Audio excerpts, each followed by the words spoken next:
about this. I don't want you to, as you guys are trying to move forward and trying to, have optimal health, I don't want you to constantly look at the scale as your measure for optimal health. The scale is not the optimal measure.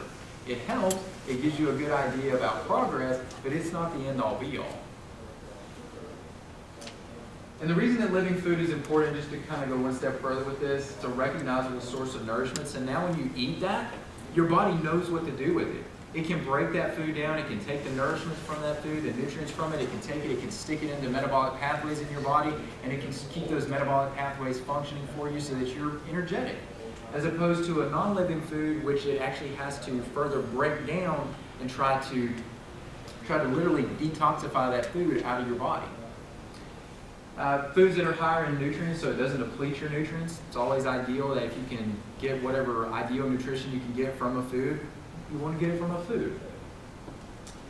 Foods that are higher in antioxidants. So antioxidants, as your antioxidant status goes up, your inflammation in the body goes down. So we want a diet that's colorful. That's one of the reasons that people talk about eating a rainbow of foods. Those rainbow of foods, literally if you think about, some of you kind of thinking back about your college careers, some of you might have taken physics. Well, in physics they talk about the light spectrum.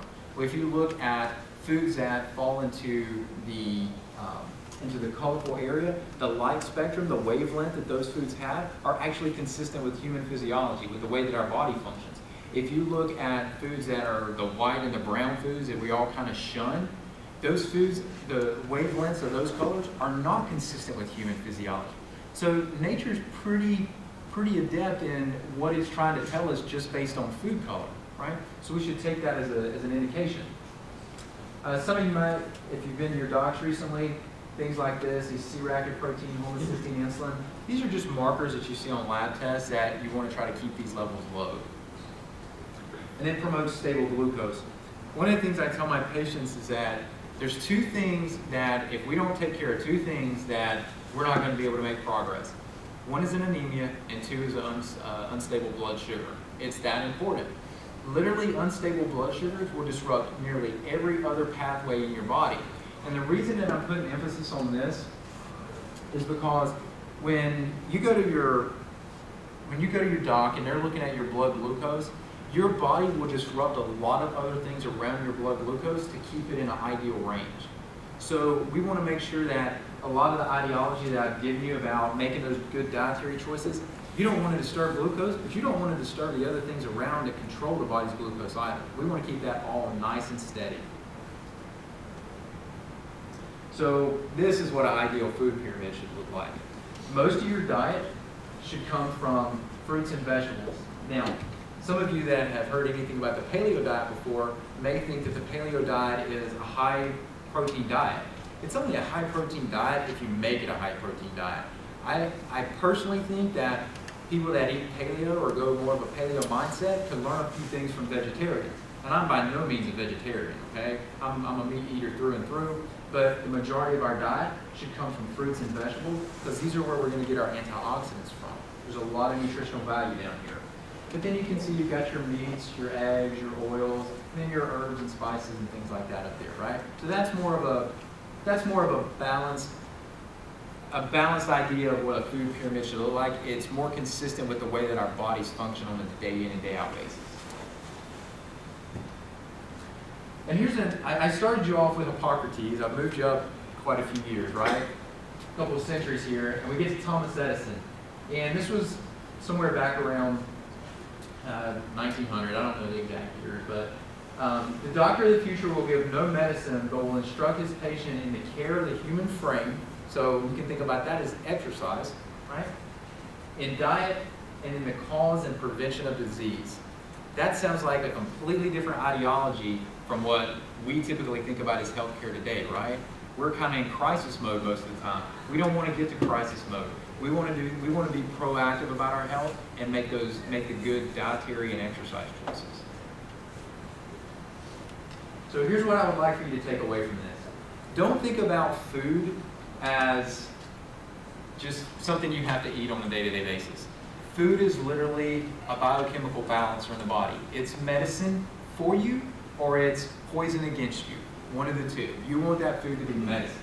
And the other thing I would like to say is, you know, as you're making the changes, don't think about going on a diet. Think about it as being a lifestyle change. A diet implies something that you're doing for a set period of time, that you've altered the way that you're going to live for this amount of time, or the way you're going to consume food for X amount of time. You want to think about these as dietary lifestyle modifications. You want to think about it as being a different strategy for your overall eating habits. And once you do that, you'll find that integrating dietary changes doesn't become that burdensome anymore, and that once you get to whatever your goal is, once you've achieved that goal, you'll find it's very easy to maintain that goal as long as you continue to implement those dietary habits. Food either harms or supports the body, and common theories about food are often inconsistent with ideal physiology. And I think we showed that looking at the differences between the two different food pyramids there. So what questions does everybody have?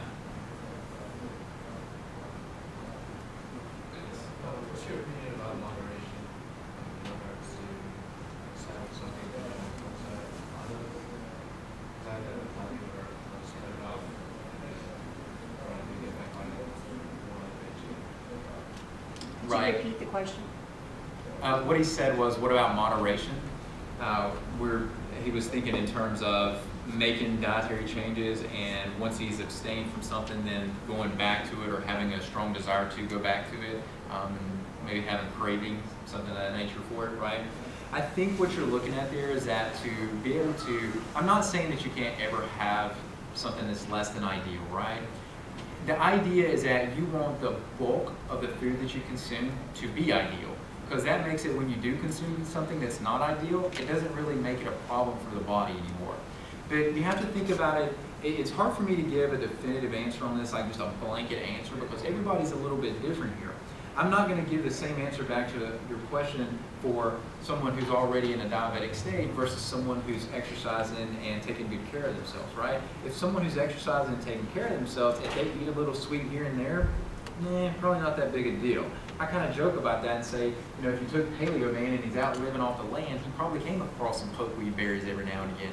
Or he probably came across some rotten meat that he was starving, he had to eat something, right? So he probably ate something that was less than ideal, but his body broke it down and it detoxed it and got it out. You can think about the same thing with a food that's less than ideal, like maybe a sweet or alcohol or something like that. Your body's going to deal with that, but it's when it has to deal with it over and over and over and over again, that's the problem. So if you think about, you know, making these consistent, if you make consistent lifestyle modifications, what you'll find is that you don't really have a strong desire to go back to those foods a lot of times. And when you do go back to them, you don't feel good. You feel miserable when you start eating that stuff again. You don't like the lethargic, heavy feeling that you have. One of the things that I see, you know, all of us in here being professionals, you have to be sharp at your game all the time, right? So one of the things that I'll see is that a lot of times people will eat lunch and they'll kind of get the after lunch, right? They'll kind of get that sag in energy. Well, once they clean up their diet, then they find that that lag in energy, that sag in energy goes away. They don't have to deal with it anymore, and they're sharp and they're productive in the afternoon. But as soon as they stick that unhealthy food back in there, and, you know, make that mistake again, it hits them right away. Looking at the meat category that you were speaking of and taking a decent portion of that, what are your recommendations there in terms of organic versus non-organic, lean versus non-lean? Because I also know that there's supposed to be some downside to a heavy intake where there's cholesterol affecting your heart and arteries and of that nature. I was trying to get your thoughts. Yeah, you're opening up a whole can of worms, aren't you? Okay, so let me try to summarize this the best I can, because you're bringing up a great point in that all meats are definitely not created equal, right? The ideal, let me start with the ideal, and we can kind of work backwards if we want to. The ideal meat choice is definitely going to be something that's wild or grass-fed. Thinking beef, I mean, in Texas, kind of saturated with beef, right? A grass-fed source of beef is definitely going to be more ideal than a corn-fed source of beef. And there's numerous reasons on this, and they're actually kind of getting worse now for some of the reasons with the corn-fed, but they're actually starting to uncover proteins from grains in the meats now, which is, mean, if you're looking at those proteins and from the grains, those are immune system stimulants. You don't run into that same issue with grains, or I mean with grass-fed beef. The other thing that you would get is with a piece of grass-fed meat, you're going to have a balanced ratio of omega-3s to 6s. Most of us would think about omega-3s as being anti-inflammatory fats. So again, thinking about the role of inflammation in health, if we can do something to suppress inflammation, we definitely want to try to do that versus, say, again, a corn-fed, and I'm just using corn because that's by far the most popular grain for feeding beef. You're basically going to get a high omega-6 content, and omega-6s are going to be inflammatory. So they're actually going to potentiate a lot of the things that we talked about as far as being chronic diseases. Now, in terms of, do you want a lean cut? Do you want a little bit more of a fatty marbled cut? I think it really depends on the type of meat. For, you know, if I do get in a situation where I'm eating a non-grass-fed source of meat, then I'm probably going to offer a little bit less fatty source of meat because, again, that's going to be a little higher in omega-6s versus if I've got a grass-fed source, hey, give me the fat. Those fats are good, right? I mean, they've got a higher omega-3 content. I'm sure I'll get some debate from other professionals about the role of cholesterol. Cholesterol is not the enemy. And I'll pretty much leave it with this comment. The hormones that I mentioned earlier, the testosterone for, you know, just thinking for us males, and then for females, estrogen, progesterone, and again, there's definitely crossover. I mean, we as males, we need progesterone and estrogen, and females need testosterone. Those hormones all come from cholesterol. As a matter of fact, they all come from LDL cholesterol, what gets labeled as bad cholesterol. So my question is, and I'll leave it at this, if that cholesterol is so bad, why is our body trying to make hormones from it?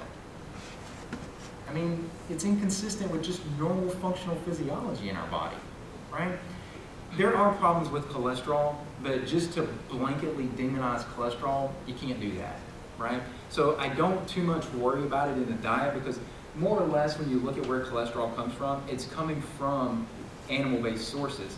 And what your body does is, let's say your body wants a 200 of cholesterol, and there's some variability in what I'm getting ready to say, but if your body wants a 200 of cholesterol, if you don't eat cholesterol to keep it at that 200, it's going to make it.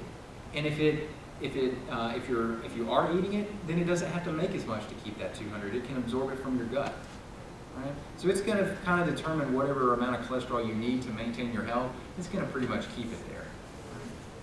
Now, I think your other part of your question was overall, how much protein consumption should you have? That varies from person to person and depending on what their needs are. Somebody who is who's a pretty active, athletic individual is definitely going to need a higher amount. But I think in general, the majority of the diet should be plant-based.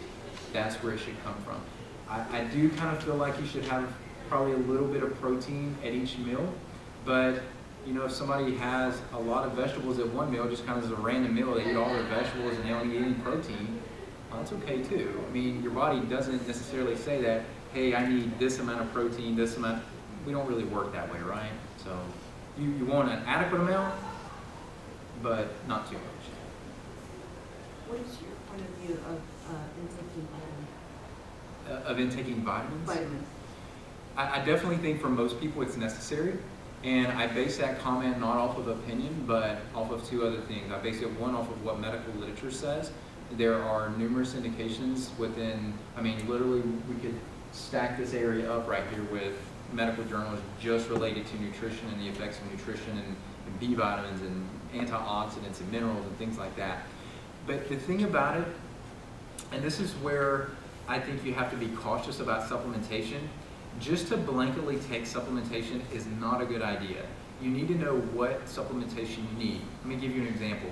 If you take B12, let's say you read somewhere B12 is good, it's needed for good health, and it is, it helps with energy production, those types of things, right? It definitely can do all those. But if you take B12 without giving consideration to what your body's folate status is, you will ultimately start depleting your folate levels in the body.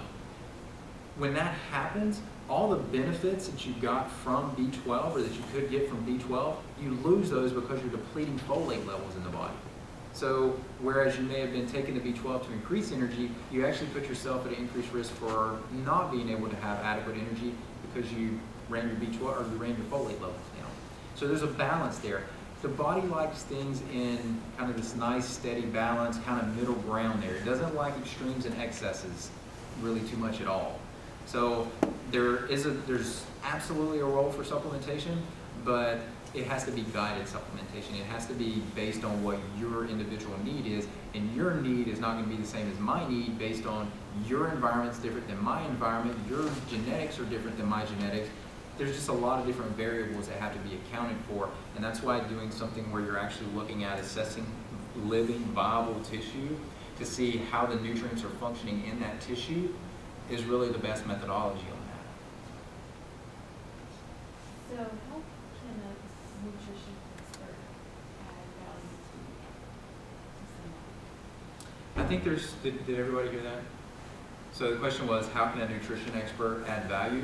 I think it really comes down to streamlining and being able to fast track what your needs are. Because if you're trying to, I'll use lab tests, I use a lot of lab tests in my clinic. If you're trying to assess what your needs are, it helps to have a lab test to streamline and direct you on what you need. You may need B12, but you may not need B12. You may need 2 milligrams of B12 versus 4 milligrams of B12. I mean, it depends. And I think the other thing is, and this kind of goes back to your question about the different ratios, you'll notice I don't really give percentages of, you need this percentage of that and this percent. It's not really, as a general recommendation, it's not really ideal. You want to look at what your individual needs are. So if I had someone who's a little more athletic, then I would want to work with them to kind of tailor what about the right fit for their, say, protein intake is versus the amount of activity and their training schedule and things of that nature. If I've got somebody who's a little bit more sedentary, maybe who has a little bit different family history, maybe I want to tweak that a little bit so that I can keep their inflammatory levels down for them pretty good. Yes, ma'am. Where do you put plant-based proteins into your pyramid? I mean, such as beans and legumes and things like that. And do you find them an adequate or a preferable substitute and going hand in hand with your other protein sources? They are not equal. Plant-based proteins are not equal, and actually they are categorized completely different. You get into what are known as complete proteins, which are your animal-based proteins, and your incomplete proteins, which are going to be your plant-based, right? So you want most of your diet, that's not to say plant-based proteins are bad in any way. You want most of your diet to be animal-based, but you know, if I had to kind of give you a general ratio, 60-40, 70-30, with the majority there being geared towards animal proteins, is kind of what you're looking at there. So it's okay to have some plant-based proteins in there, but to try to sustain a diet off of plants as your primary source of protein is not the ideal recommendation. This is one of the problems with, and one of the arguments that I have with vegetarians sometimes is they'll say, well, I can get all my adequate proteins if I mix my foods, if I mix my rice and beans or whatever other combination it is there. That may be true, but the problem with that is that if you look at the amount of carbohydrate that you have to consume in that process, you're consuming a substantial amount more of carbohydrate compared to the amount of protein that you're consuming, and then that puts you down the road of imbalancing your insulin and blood glucose levels. Now, there are some protein powders that are plant-based. I actually do use some of these in my clinic sometimes with patients that are, they take the plant protein and whatever amino acid is missing from it, they put that back in to make it a balanced or a complete protein. And then those are ideal. We can use those and work with those just fine. But there is a little bit more of an anabolic nature, a building nature about animal-based protein than there is about a plant-based protein. There's definitely a difference. In terms of should you be consuming legumes or, I'm blanking on the other word, let's just go with legumes right at the moment. Legumes, beans, lentils, that's the word. Should you be consuming legumes or lentils? Your opinions are going to vary on that. My feeling on it is when I do food sensitivity testing, it's not a food category that I see a lot of patients showing up to. Actually, I see very few patients show up to it. My feeling on it is if you eat it and you have a reaction to it, don't eat it. But if you are going to eat it, don't sustain your diet on it either. Again, monotony is a problem when it comes to diet and the way our bodies view food. We don't want to have a monotonous diet. We want to rotate our diet. We want to have a diverse food selection. Any other questions? being a vegetarian, what kind of protein you can use to? So once the plant-based proteins that are really best right now are going to be your pea-based proteins. Chickpeas? No, they, It's peas. yeah, they do yellow peas is actually where most of it comes from. But those are probably your best. Do you do any eggs? Any ovo? You're gonna have to be real conscientious about it, about consuming different protein sources. I mean, I'm just not a vegetarian advocate. In the number of years that I've been practicing, I have every single vegetarian I've worked with, I've found problems in their labs. So you're going to have to be really diligent about continuing to balance out your nutrient status. Vegetarians are known to have B12, iron, zinc, selenium, phosphorus deficiencies. Those are pretty common. So you would have to really be conscientious about making sure you get adequate amounts of that in your diet. And then looking at trying to consume a plant-based protein that's had some amino acids added back to it that makes it complete. You know, that'd be probably my best option for you. But those are, you can find those. Half the population of India is vegetarian. Yeah. Yeah. And you know that the rate of cancer and heart disease is much less in India than it is in the United States. Yeah, but I mean, that's an unfair argument too, because what you're essentially looking at there is you're looking at the dietary patterns for the general population of the United States versus the general dietary patterns for India. They're much different. I won't argue the point with you that as a whole, the general dietary pattern of India by far is better than what the average American is consuming, right? I won't argue that at all. But I'm only reporting back to you what I see clinically, and that the vegetarians that I see coming in, most of them are anemic, they have low B12, they have low iron, they're having other nutrient deficiencies. And the honest truth is that most vegetarians, if they're really honest about the food intake that they have, not speaking from India, I'm speaking from experience in the United States here, if they're really honest about the food choices that they make, they're not good, healthy food choices. Picking up a bag of chips and saying, I'm not eating meat, is not the ideal food choice, right? That's asinine. That doesn't make sense. So, but just to kind of further your point, and I mentioned it very briefly in the presentation, I do a lot of article writing about paleo and other health topics and put all that stuff up on my blog and website and whatnot. And I wrote an article not too long ago, and the title of the article was What Paleo Eaters Could Learn from Vegetarians. Most paleo eaters could actually stand to sit down and have a conversation with a true vegetarian and learn that most of the diet should be coming from plant-based foods. One last question. In terms of heavy exercise, let's say something like CrossFit or something like that, what is something that you recommend right after? Do you recommend like some type of whey protein right after something strenuous like that, or? I do, and that's actually a great example. Did everybody hear that? So thinking about after intense exercise, that is the ideal application of whey protein. And there are other applications because there are some components in whey protein that are highly stimulatory to the immune system in a positive manner. There's some amino acids that you get in there that help support immune function. But you know, if you look at the most ideal time, it is probably right after an intense workout, because you know at that point you've exhausted all the glycogen in your muscles. It's gone. Your muscle tissue is looking for some energy to pull back in. If you can start right after your workout, if you can feed it that glucose, that energy source, if you can feed it those amino acids and saturate it, get stimulation of those insulin receptors, that's the ideal time to make that happen. You've got about an hour window there after your workout where you can really take advantage of that. It doesn't exist in the other times though. You got to set the stage or prime the pump, so to say, so that you can do that as opposed to just doing it. So, good point. Anybody else? Well, I appreciate the good questions. I appreciate your time. I hope that you have gotten something out of this. If any of you have any questions for me, please don't hesitate to get in touch with me. I'll be happy to help you however I can. But again, I want to thank each of you for coming. Thank you.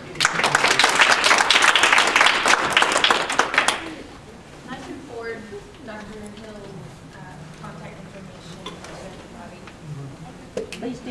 Thank you.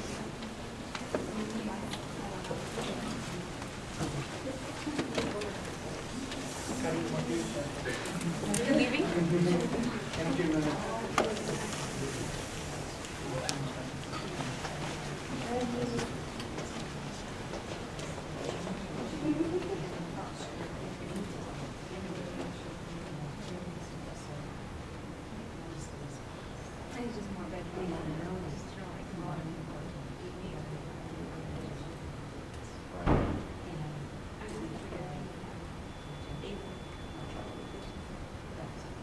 the two biggest things there are when you start combining those proteins and the glucose starts to elevate, you get the insulin elevation behind it, you're going to see a correlation that, I mean, there's a strong correlation between diabetes and cardiovascular disease, right? So Even when I eat meat, I if still you look at deficiencies like B12 deficiencies are going to increase that molecule homocysteine that we talked about briefly. Homocysteine is a known deteriorator of cardiovascular alignment. The alignment of blood vessels is literally good tools in it. And I thought the storage lasts about 12 to 20 minutes after you consume the animal-based protein. And then also added into a lot of milk substances, like coconut milk, almond milk. If you look at the back, you'll get 50% of your intake from B12. You can also get B12 from whey, not whey, yeast, brewer's yeast, which is like something that looks kind of like cheese. Oh, that nutritional It's use. a nutritional yeast, exactly. So, I don't know.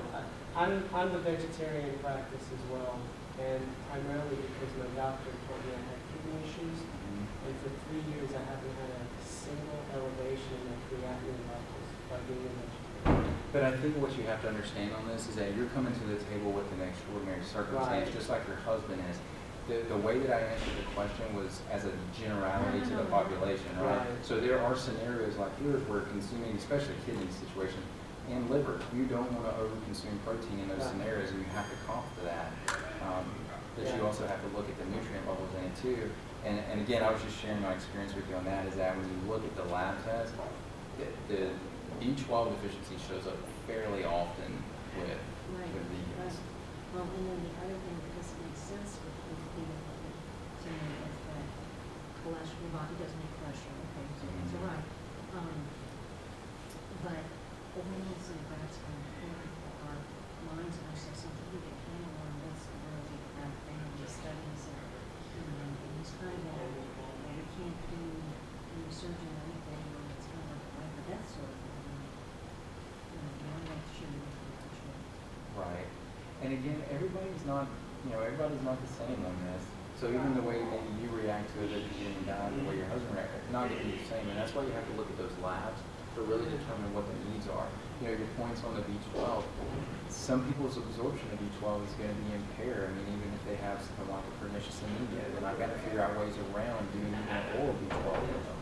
You know, so there's a lot of factors that you have to consider with that will modify delivery methods, dosing routes, whether they can do it with diet alone or whether they need supplementation of an adjunct to that. There's just a lot of factors to have to consider. The other thing too is the levels that you're looking at the labs, you're taking a general number that somebody decided was the idea, correct? That's not the way I do that though. Because I'm actually, and that's, I mentioned this kind of early on, that's why I'm using different types of testing. I'm looking at testing that, what you're referring to is more of a static test, right? Exactly. So you fit within a range, Within right? the range, exactly. Yeah, and even those ranges, you're right, those ranges are way too broad. They're too broad. They're based on more or less disease populations. If you take those ranges and bring them down, you get a better viewpoint, but that's still static.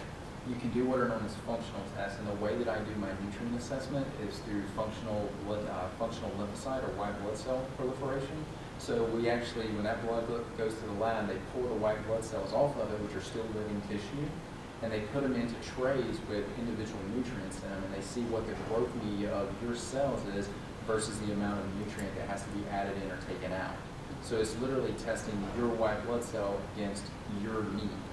So it's not really putting you against a range. Custom-based remedy. Right. They're saying when you're doing this company, genomics or something. Genomics. Yeah, or something, and so you're varying your practice in that direction very specific.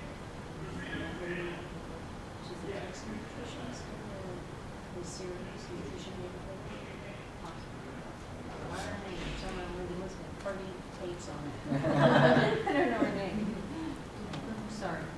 Oh, no, I find it all very interesting. My husband's getting ready to go in tomorrow to have his 10th angiogram stents, but he does have a rare kind of cholesterol. It has something called some kind of tail on it that makes it clumpy, and then he doesn't have high cholesterol. So the tails go together like that.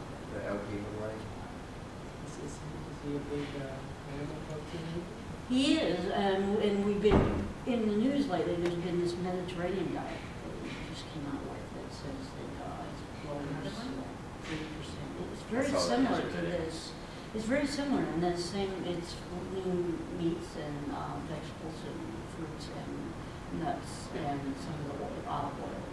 And I think what you have to do there is you have to qualify that, because with the Mediterranean diet, they do bring some grains back into it, but grains in Europe are not like grains in the United States. They're completely different. They're not genetically modified. They're not hybridized.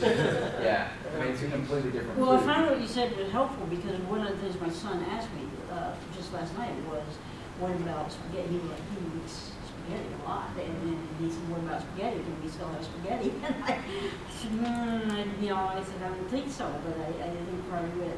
And I didn't really know. I said, well, my answer was maybe we could get some whole grain pasta and use that. But from what you said today, my answer will now be to him that no, we should not eat spaghetti. Well, and do this. Don't take my word on anything, right? Base it on what his needs are. Base it on what your husband's needs are, or even I go back to look at the labs. The labs might not be perfect, but they're good. And I've looked at them for a long enough period of time now, and I've seen enough clinical correlation with it that I put faith in the labs. The labs give us good information, but they bring us back to what our individual needs are. If your son's overly active, if he's an active kid, I wouldn't do it. I wouldn't do it. There's not a high demand for carbohydrate here. My thing is too, if you look at what are carbohydrate sources, grains are a carbohydrate source. Can I make a better carbohydrate source selection? Could I choose a starchy vegetable that's going to have a higher nutrient yield, going to have equal amounts of fiber, going to have no negative inflammatory effects? Could I choose a fruit for that potential energy source too that'll give me those same benefits and none of the health consequences? I think there's also some pastas that are made out of enzymes, which are mainly beans and stuff like that. That might be another option too. There are, and you can also make, one of the ones that I've been using recently is butternut squash. You can make butternut squash noodles. They're phenomenal. But yeah, my son's diet. Don't tell him. You don't even want to know what my son's diet. I mean, he's not active. He's skinny. Maybe skinnier, but he doesn't eat much red meat. He eats mostly chicken, and that's all he eats is chicken. Right. And no vegetables, no fruits. And sometimes apples, sometimes melon. He's really got a very bad diet, and I've never been able to change his diet. So he's another concern, but someday he'll have to learn that, I guess, because he's not going to listen to me. Right. Well, and I mean, to your point, one of the studies, I gave a presentation down at UTMB sometime earlier this month, and it was on the paleo diet. That's all it was on. But obviously, when being in that environment, I got to come at it with some science. I got to give them some hard facts, right? I mean, I can't be up there stating my opinion on that. So there was plenty of evidence about the effects of dairy and how dairy negatively affects our health. There's studies out there where they're specifically doing nothing but studying the paleo diet, and they're showing dramatic reductions in all the cardiovascular and metabolic syndrome risk markers. And then there's other studies that I used where they were looking at kind of a review of since they've really been studying the effects of paleo diet over the last quarter century, and they're showing that the evidence just keeps mounting and mounting about the benefits and the applications of paleo eating. It's the reason I said it's common sense eating. It's common sense because you're eating a food that's either supporting your health or deteriorating your health. There really is no such thing as an inert food. Food is going to have a positive or negative consequence in your body. So it makes sense to eat the positive food. Much of what you said, it made a lot of logic to me. It was very logical in what you were saying. Very interesting. And you said you're going to send out his information. So on your practice, you would come in and Sal would come in and the blood work and stuff. So what sort of arrangements do you do? How does it work? Yeah, how does it work and the costs involved and some time involved and what numbers different? Yeah. Insurance coverage or no or whatever? Yeah, I don't do insurance coverage. I'm not a provider. we do submit, or we give you everything you need to submit it to the insurance, and we even have the forms for the individual, for the major carriers. Right, so would it apply, or do we? Yeah, we use standard codes. I mean, now whether it applies is based on your policy, right? And honestly, which reviewer you get. It's a game. I have to know what your needs are. So the way my process works is, you come in for an initial visit, we sit down, we talk, we spend 45 minutes to an hour, and we kind of get to know each other, kind of, let me hear what your needs are. And then based on that, I order whichever tests I feel like are appropriate. And then once I get that information back, we sit back down, I set up a treatment protocol for you based on dietary modifications, supplemental recommendations, exercise, willingness to sleep, detoxification abilities. I kind of get into a broad array of things that I think I kind of have 7 things that I think are pretty critical that everybody needs to focus on. And we just kind of work our way through these 7 things. And We have like a website. I'm sorry? Both my parents have gone through it. No, that's cool. No, I mean, our health is our quality of life. Yes, very important. yeah, if you don't have help, you don't have it. I used to even me. I used to, when I would go and I would buy food, buy the better food, and it would be a little bit more. I kind of think about it now. I don't even think about it anymore. I'm like, I don't care what it costs. It's worth it to me to pay more to eat better food. If you think about it, like, if you take your deductible, which is normally like $5,000 to have like a major surgery, then it's like. Oh, I'm preventative. Yeah. Yeah. It's worth it to. So you're in Webster?